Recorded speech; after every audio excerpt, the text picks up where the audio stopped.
The object of life is not to be on the side of the majority, but to escape finding oneself in the ranks of the insane. Here is a rule to remember in future when anything tempts you to feel bitter. Not, this is misfortune, but to bear this worthily is good fortune. Accept whatever comes to you woven in the pattern of your destiny, for what could more aptly fit your needs? You don't have to turn this into something. It doesn't have to upset you.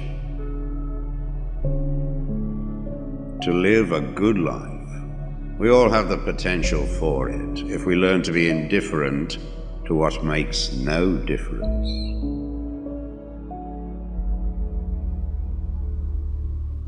Think of yourself as dead.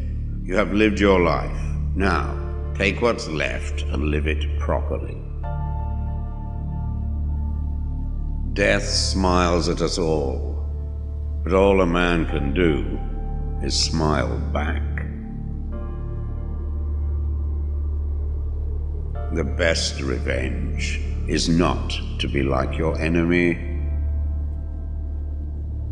Your mind will take the shape of what you frequently hold in thought, for the human spirit is colored by such impressions.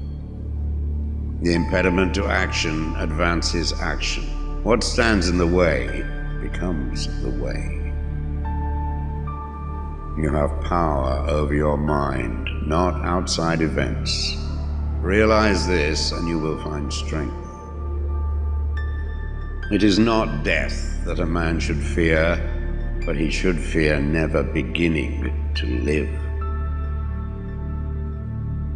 Never let the future disturb you. You will meet it, if you have to, with the same weapons of reason which today arm you against the present. Very little is needed to make a happy life. It is all within yourself, in your way of thinking. Loss is nothing else but change, and change is nature's delight. A man's true delight is to do the things he was made for.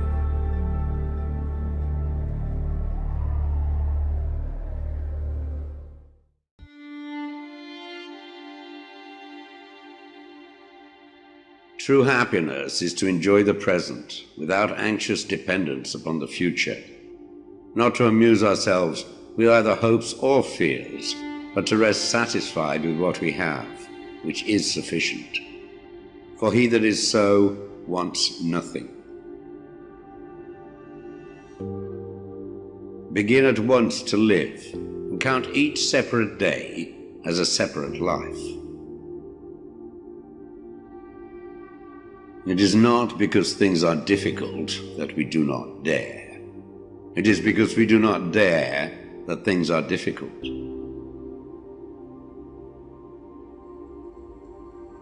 We all sorely complain of the shortness of time, and yet have much more than we know what to do with.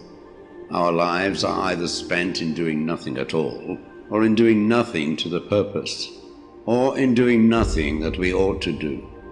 We are always complaining that our days are few, and acting as though there would be no end of them. A gem cannot be polished without friction, nor a man perfected without trials. The bravest sight in the world is to see a great man struggling against adversity.